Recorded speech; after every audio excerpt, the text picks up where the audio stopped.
So when you realized the severity of the situation, what did you do? Is that the point where you put the pressure on the White House, or are you trying to turn the screws on BP? You're in the middle of, in effect, a hostage situation. BP had the Gulf of Mexico hostage.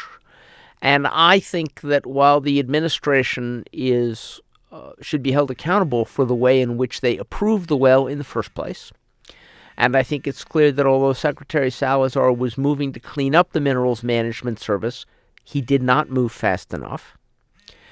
I think that since the spill, the administration has coped commendably with a situation which, again, sadly and tragically, doesn't really have a solution.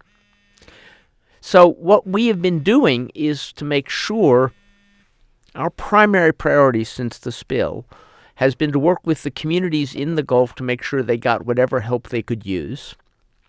And second, to make sure that America learns the right lesson. And in our view, the right lesson is not, this is BP's problem. BP should certainly pay for this problem. But the real lesson is, we don't know what we're doing when we drill deep offshore wells, and we shouldn't do it. It's interesting, yesterday, an oil industry front, one that has previously been funded by ExxonMobil, launched a new campaign in which the rest of the oil industry is throwing BP under the bus and is saying, in effect, this is just BP's problem. Nobody else would have had this kind of a disaster. That's simply not true. Chevron and Shell drill in Nigeria.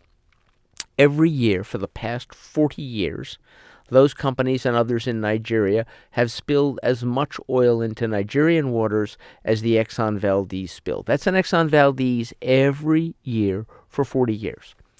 Rex Tillerson admits that ExxonMobil would not be able to deal with a spill of this magnitude or a well out of control in this way.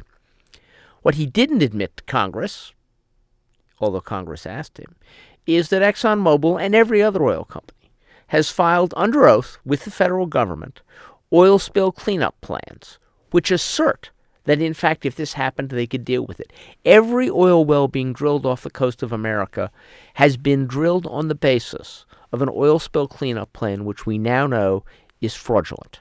And that's the lesson we need to learn. This is not a BP problem.